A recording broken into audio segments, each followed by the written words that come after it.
These programs are shared with educational purposes only, and they are not designed as a prescription tool. For personal nutritional consultation, you can book an appointment through our website. Thanks for listening. My name is Oscar Sande, and this is Health on Audio, a short program where we put the emphasis on health.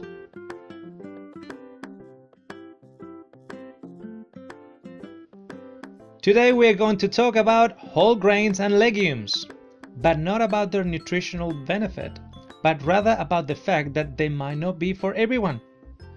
And in order to do that, I'm going to share a number of quotes from the writings of the most prolific health reformer of the 19th century and the beginning of the 20th century. Her name was Ellen G. White.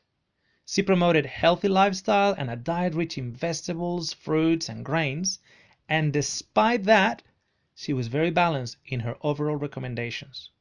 Now remember, we are talking about whole grains and legumes. The first quote that I want to share with you from this famous health reformer says the following: "We cannot regulate the diet question by making any rule. Some can eat beans and dry peas, but to me this diet is painful. It is like poison. Some have appetites and taste for certain things and assimilate them well. Others have no appetite for these articles, so one rule cannot be made for everyone." Now friends, we are living in a very confusing dietary world, but this is not the real problem. The issue is that there are many that want to impose one way and one way only in regards to diet and health. Now let me share a second quote with you. "There is a real common sense in health reform," she wrote. "People cannot all eat the same things. Some articles of food, they are wholesome and palatable to one person, may be hurtful to another. Some cannot use milk while others can subsist upon it. For some, dry beans and peas are wholesome, while others cannot digest them. Some stomachs have become so sensitive that they cannot make use of the coarse kind of gram flour, which is a wholemeal flour. So it is impossible to make an unvarying rule by which to regulate every one dietetic habit."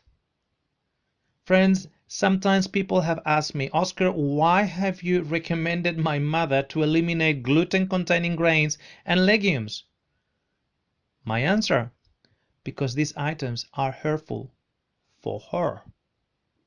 Now one more quote. "One person cannot be a criterion for another in the matter of eating. It is impossible to make one rule for all to follow. There are those in my family," she wrote, "who are very fond of beans, while to me beans are poison." Even though, as a general rule, beans were promoted by Ellen G. White, she could not eat them.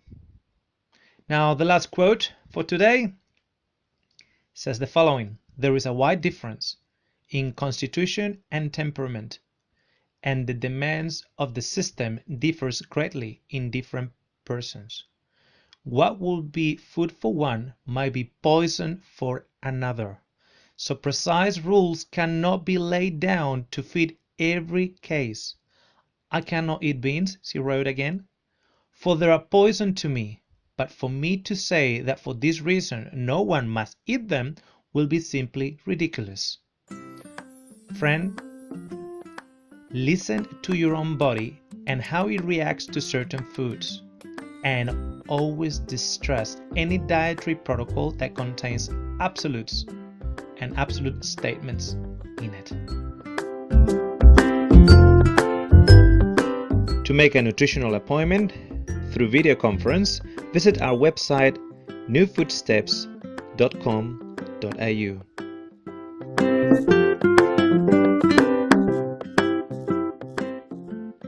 Help us to share the message. New audios and videos have been uploaded regularly in our YouTube channel and social networks.